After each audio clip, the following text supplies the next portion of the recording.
kira-kira kalau dengan fakta kayak gini nih Pak Boyamin, kekuatannya seperti apa? Kira-kira ditolak atau enggak sama KPK? Silakan ya.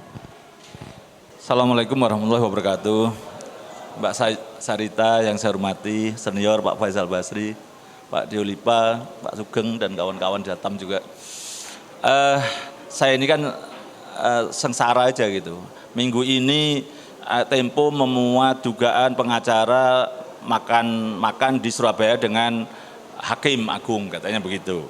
Nah, terus katanya gitu Tempo mencoba mengkonfirmasi kepada Badan Pengawas Mahkamah Agung itu dikatakan bahwa pelapornya Boyamin Maki katanya gitu. Lah saya terus diwawancara wartawan Tempo, lah saya nggak ngerti apa-apa itu gitu kan, itu urusan Tempo. Jadi sengsara. Jadi maksud saya seakan-akan kalau banyak hal itu terus bocoran atau apalah gitu, saya pasti tahu semua gitu loh Pak Faisal. Jadi mohon maaf, mungkin dalam beberapa hal sebenarnya saya memang tidak tahu apa-apa gitu. Kalau tahu saya akan ngomong tahu, tapi kalau urusan ini saya memang tahu gitu. Karena pelapornya saya kasus Jiwasraya. Jadi saya ingat persis itu 15 Oktober 2018 saya lapor Kejaksaan Tinggi ketika Jiwasraya mengumumkan default, gagal bayar 800 miliar.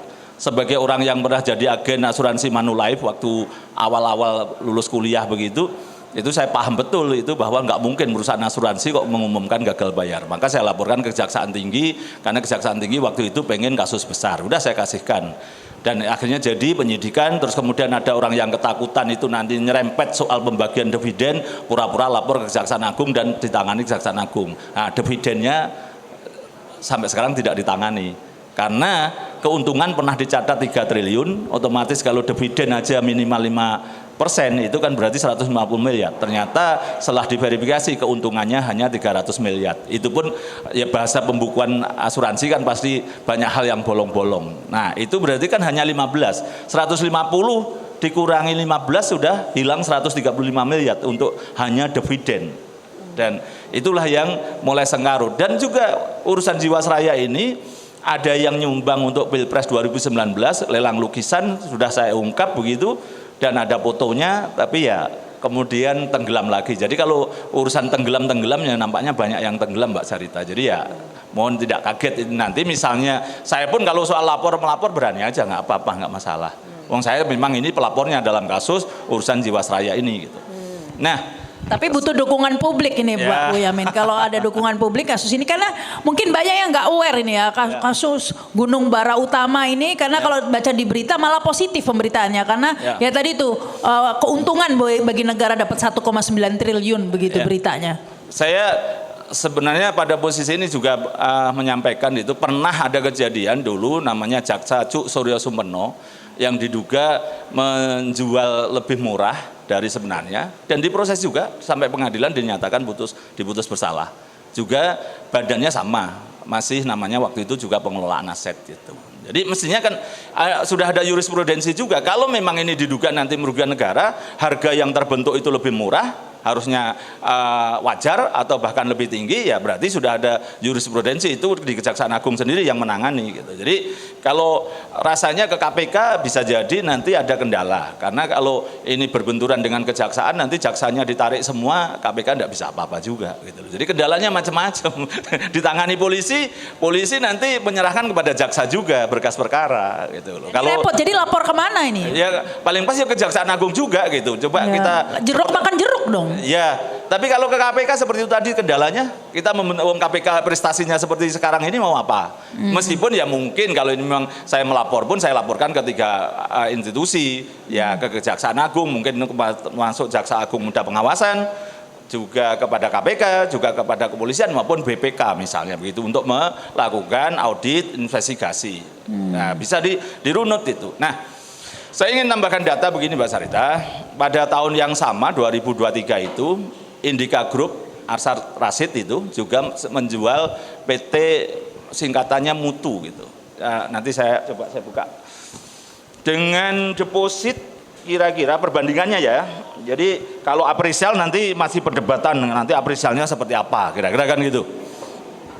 PT Multi Tambang Jaya Utama, ini grupnya Indika. Kandungan yang dia punya adalah 25 juta ton. Ini di Kalimantan Timur juga, nggak jauh-jauh dari situ. Hauling road juga 80 km. Terus juga punya jetty, juga coal terminal tanah yang sudah dibebaskan dan conveyor belt. Hampir sama dengan GBU nanti kita lihat. Harga lelang waktu itu 200 juta dolar Amerika. Dilelang oleh lembaga asing terpercaya sampai meningkat laku 218 juta US dollar. Kira-kira ya 3 triliun 300 miliar lah dari angka itu.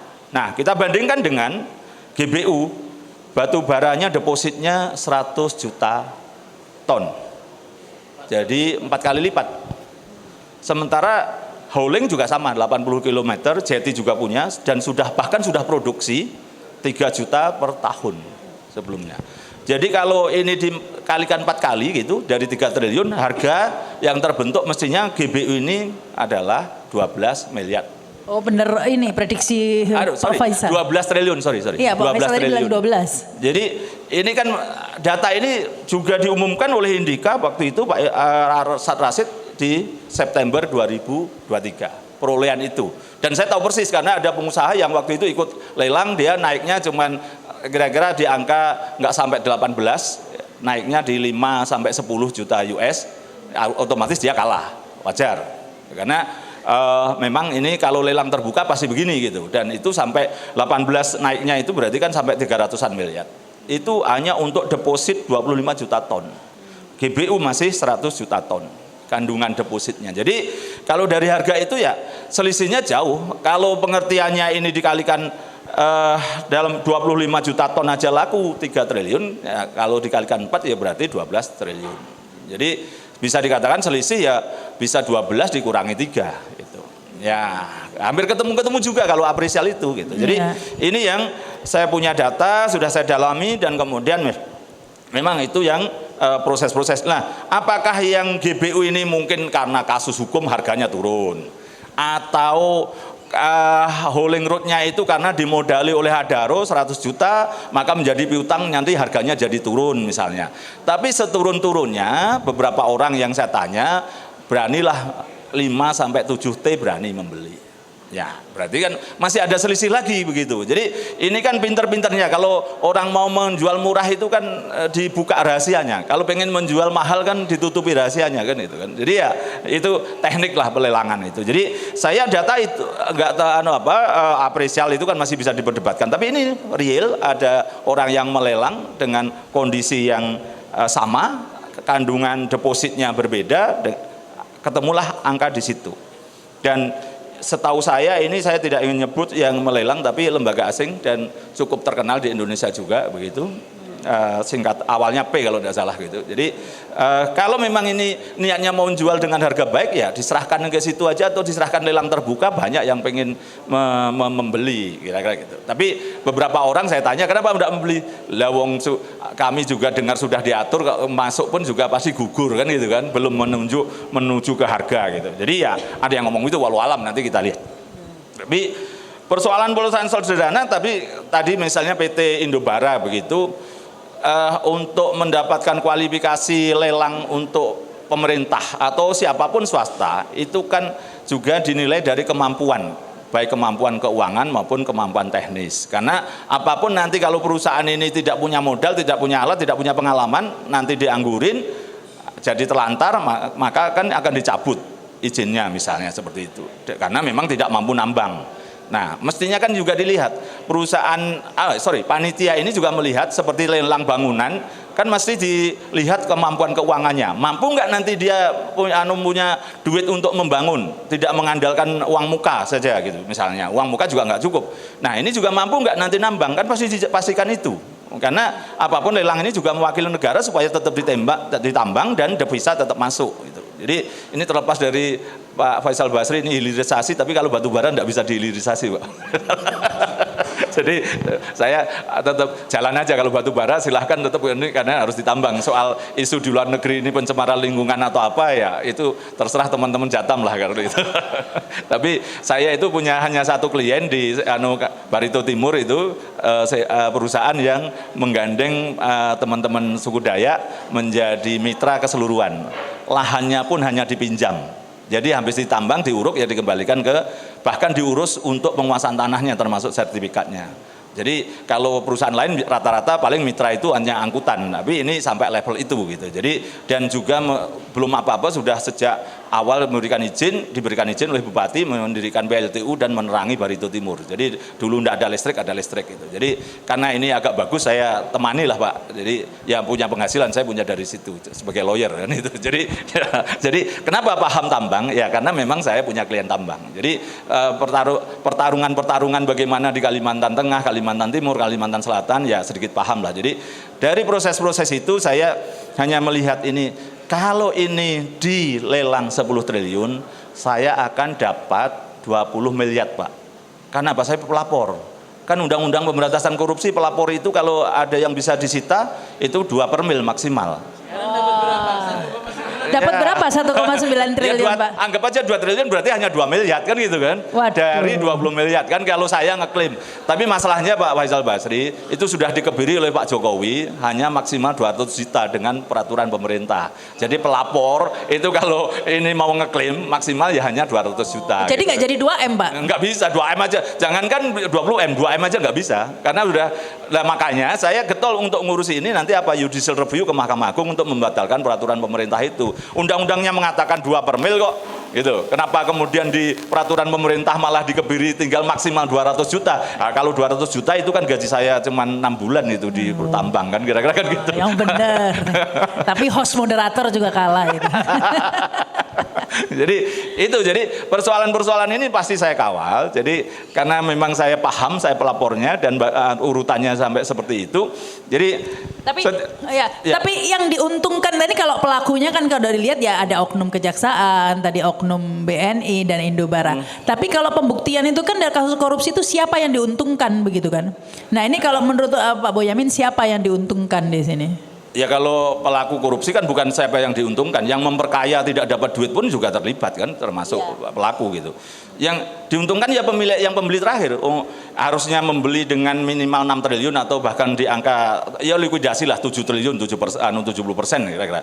Nah ini hanya maksimal 2 triliun ini kan ya dia pasti diuntungkan paling banyak perusahaan ini yang memenangkan lelang ini. Kalau itu memang bisa dibuktikan ada dugaan kong kali kong. Tapi kan bisa aja itu bisa aja ngomong bahwa ini sudah dilelang 20 kali tidak ada yang berminat kok gitu karena kena kasus hukum. Atau juga itu tadi bahwa ada hutang kepada Adaro sampai 100 juta misalnya itu. Jadi ini kan menurunkan sehingga ketemu di angka berapa ya, harga-harga yang dianggap wajar. Nyatanya panitia berani melepas 1,9 itu atau apresial yang ditunjuk melepas 1,9 berarti kan memang seakan-akan secara logika sederhana kalau digambarkan begitu ya bisa aja memang harganya sebegitu gitu. Tapi ya agak janggal kemudian ketika yang pendaftarnya cuma 1. Terus langsung dimenangkan tanpa ada penambahan serupiah pun, dugaan loh ya gitu. Jadi nggak lebih dari 1,9 sekian itu. Kalau naik pun berapa gitu. Jadi ini sudah kalau berani begitu nawar lelang-lelang yang ada aja mobil bekas atau bahkan mobil kena kasus hukum atau bahkan lelang-lelang sederhana yang berkaitan dengan milik pemerintah atau milik swasta pun atau lelangan kredit macet rumah begitu ya kalau itu sifatnya terbuka kan pasti harga itu akan terbentuk mendekati harga pasar. Tapi kalau kemudian tidak mendekati harga pasar itu apa? Kalau biasa di pengadilan atau apa oknum biasa itu memang sudah diatur. Bahkan ada orang mau masuk daftar aja sudah disuruh pulang dan diberi uang untuk sekedar uang lelah misalnya. Sehingga penawarnya hanya kelompoknya dia sehingga harga terbentuk itu mendekati harga yang dikehendaki bukan harga pasar. Itu. Jadi saya kira ini Pak Faisal Basri pasti bisa bisa menggambarkan bagaimana soal kong kali kong ekonomi seperti ini hal yang sudah berlaku umum sebenarnya. Tapi ya apapun ini karena versi saya apapun ini kalau bisa dilelang dengan harga wajar negara akan dapat uang banyak. Itu aja. Dan kalau ternyata ini uangnya hanya sedikit atau murah maka menjadi kerugian negara. Kan struktur skema BPK atau BPKP kan merumuskan itu aja. Ketika harga yang terbentuk itu tidak menguntungkan negara, berarti sebaliknya merugikan negara. Merugikan negara berarti rumusan Undang-Undang Pemberantasan Korupsi adalah termasuk pasal 2 dan pasal 3. Jadi nggak akan terlalu rumit kalau memang ini dikehendaki untuk dilakukan proses. Dan saya punya pengalaman Pak Faisal Basri, dulu pada saat impor beras ilegal tahun 2003, dilelang dengan waktu harga pasaran anggap aja 3.000, dilelang itu laku 1.000, tapi kemudian saya paham, saya komplain, akhirnya dinaikkanlah pemborongnya dipanggil untuk menaikkan 2 kali lipat menjadi 2.000. Nah, karena mendekati harga pasar ya saya udah maklumi, dan karena berasnya terlanjur busuk. Tapi artinya pada posisi ini karena apa ya, pengumuman, bahkan dulu lebih hebat lagi pengumuman korannya. Koran misalnya terbit 10.000, tapi yang dicetak untuk mengumumkan itu ya hanya 5 itu. Jadi kalau hanya arsipnya itu ya 5 koran itu aja. Kalau di pasaran kita sempat beli ya enggak ada pengumuman itu gitu. Jadi edisi khusus ya. Edisi khusus gitu. Jadi, nah kalau sekarang misalnya zaman online, media online, kok diduga hanya media cetak yang kira-kira pembacanya, mohon maaf sekarang kan memang sudah jarang gitu. Kenapa tidak diumumkan media online, media mainstream, dan juga banyak website yang bisa melakukan itu gitu, sehingga kalau memang niat lelang beneran kayak mobilnya Mario Dandi kemarin dilelang sampai TikTok segala macam dipublikasikan dengan harga 800 juta. Ini sekedar informasi, dilelang di Rakyat Merdeka ya, di Rakyat Merdeka yang tidak terbit di tempat PT itu berada begitu ya. Ya enggak apa-apa, tapi sebenarnya kan sepanjang itu dibaca Jakarta kan pengusaha ini kan kalau yang bicara mampu membeli itu kan ya di Jakarta. Sebenarnya tidak terlalu tapi mestinya sekarang kan zaman media online. Media mainstream juga ada, medsos juga ada. Nah, dari kacamata kemarin misalnya lelangan mobilnya Mario Dandi kan juga sampai TikTok pun ada. Sekarang di Bea Cukai kemarin mobil Royal Enfield, motor Royal Enfield juga diumumkan sampai ya beda lah, itu kan cuma berapa M. Ini T. Makanya kalau niatnya benar, saya yakin akan dilakukan itu semua. Kalau sekarang dibalik kok tidak dilakukan semua, ya apakah itu tidak benar? Ya walau alam lagi kan gitu. Jadi kita tunggulah itu proses-proses ini teman-teman seperti apa, dan pandangan teman-teman Pak Sugeng, Pak Dipa dan Pak Faisal Basri dan kawan-kawan Jateng itu juga saya tunggu. Mari memperkaya persoalan ini supaya negara lebih diuntungkan. Saya prinsipnya itu, saya pengen sejak dulu sebenarnya ini hanya tata kelola yang lebih baik, tata kelola yang baik. Kalau konsekuensinya ada orang di penjara, ya itu resikonya gitu loh. Jadi sebenarnya kalau ini nanti bisa dibuat menjadi harga yang wajar, ya tidak perlu ada orang masuk penjara sebenarnya. Karena memang kita tujuannya keuntungan negara. Tadi sebenarnya saya ikhlas tidak mendapatkan, jangankan 2 miliar atau 20 miliar, 200 juta. Karena saya pengalaman dulu kasus Bulog Wijonarko Puspoyo, rumahnya di Solo, awal-awal saya dapatkan itu, saya tulisi waktu itu disita oleh rakyat. Terus Joko Susilo, Korlantas juga ada rumahnya di Solo, saya tulisi sampai di Madiun, ditulisi disita oleh rakyat gitu. Jadi habis itu kemudian tidak dilelang, diserahkan negara pengelolaannya untuk 2 gedung tadi. Besar itu nilainya di atas 10 M.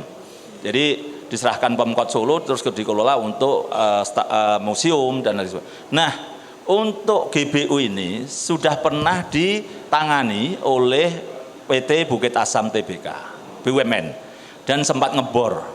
Dan waktu itu malah ada teman saya mau mengelola, ya udah kalau tender enggak apa-apa untuk jalan Hauling Road-nya itu, jalan tolnya itu, karena dilewati oleh Adaro, itu penghasilnya tinggi bahkan itu. Jadi selama belum berproduksi dan Bukit Asam belum mengelola untuk nambang kandungannya tadi itu, maka ada orang yang bersedia untuk mengelola jalan tolnya aja gitu. Karena memang bagus Pak Faisal Basri, bukan hanya sekedar jalan hauling yang berbatu gitu. Ini untuk mobil truk aja berani jalan 60 km per jam, karena memang bagus, kayak jalan tol lah sebenarnya. Saya pernah mencuri melewati situ pakai mobil, mengikuti truk itu, saya cek mobil saya 60 km per jam. Jadi bagus memangnya, sehingga harganya mestinya tinggi gitu. Nah, maksud saya ikhlas gitu, tidak akan dapat apa-apa. Kalau itu kemudian ya diteruskan aja Bukit Asam.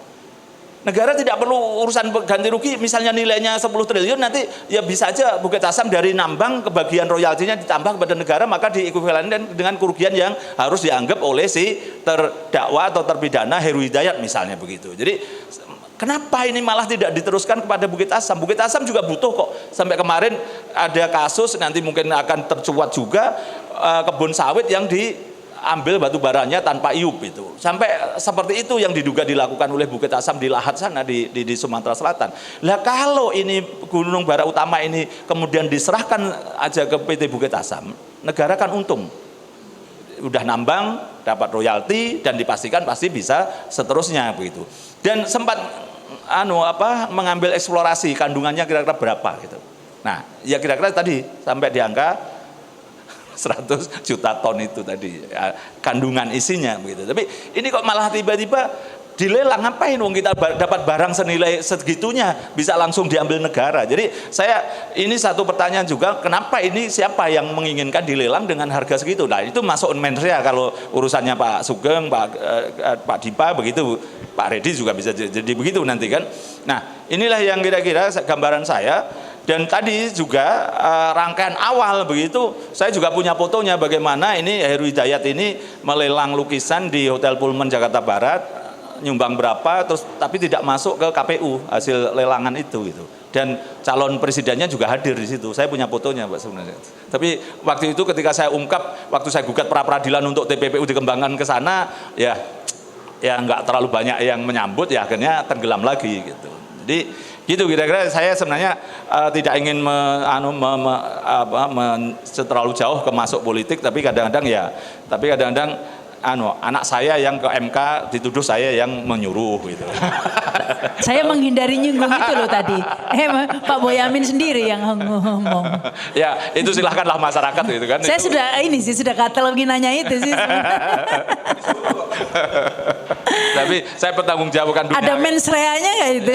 Saya bertanggungjawabkan dunia akhirat, Mbak Sarita, bahwa itu tidak diorder, apalagi diupah. Gitu. Apalagi ada mensrea. Ya, nggak tahu kalau itu, tapi yang jelas tidak diorder, tidak diupah. Hanya karena nunggangi kesempatan waktu itu dari beberapa pemohon, loh kok jelek semua, coba nunggangi gini aja barangkali dikabulkan gitu. Jadi niatnya begitu aja, kantor saya yang Solo gitu. Dan waktu itu anak saya magang kantor Solo dengan Pak Arif Saudi, diskusi gitu, terus diskusi dengan saya, enggak apa-apa maju aja, soal nanti pro kontra ya biarin aja. Ada yang nunggangi, yang politik itu siapa menunggangi siapa kan gitu, siapa memanfaatkan siapa. Tapi setidaknya anak saya sudah punya lentingan kayak Bambang Pacul kan gitu kan. Soal lawyer itu pro kontra itu kan biasa-biasa aja kan. Yang jelas ilmu. Kalau itu saya sebagai orang tuanya, saya bertanggungjawabkan dunia akhirat, tidak diorder, tidak diupah. Itu aja. Saya akan mempertanggungjawabkan itu. Dan maka ketika ada yang menuduh itu bagian dari kejahatan, ya kita gugat yang menuduh itu gitu. Tapi kalau bahwa putusan itu dimanfaatkan, ditunggangi orang, iya gitu, saya juga tahu, masa kayak gitu nggak tahu gitu. Saya 97 sudah DPRD Solo, sudah ngerti politik lah gitu, bahwa ada yang nunggangi. Wong permohonan anak saya itu kan berpengalaman, artinya sudah selesai jadi kepala daerah, tiba-tiba putusannya dirubah menjadi pernah sehari aja bisa. Nah itu aja, dan udah kelihatan sebenarnya posisi itu anak saya menggugatnya berpengalaman yang sudah selesai masa jabatan. Jadi artinya kalau dimakzulkan ya tidak memenuhi syarat kan, sebenarnya begitu kalau jadi kepala daerahnya gitu. Tapi teman-teman yang sudah curiga, udah menjustifikasi, tidak membaca keseluruhan permohonan, ya sudah tidak apa-apa. Saya terima aja kalau itu gitu. Kontroversi masih. Jadi memang ini nggak ada di order ya Pak Boyamin ya, nggak ada yang order, nggak ada yang merintah. Tapi ya setidak-tidaknya jadi legend ini anaknya.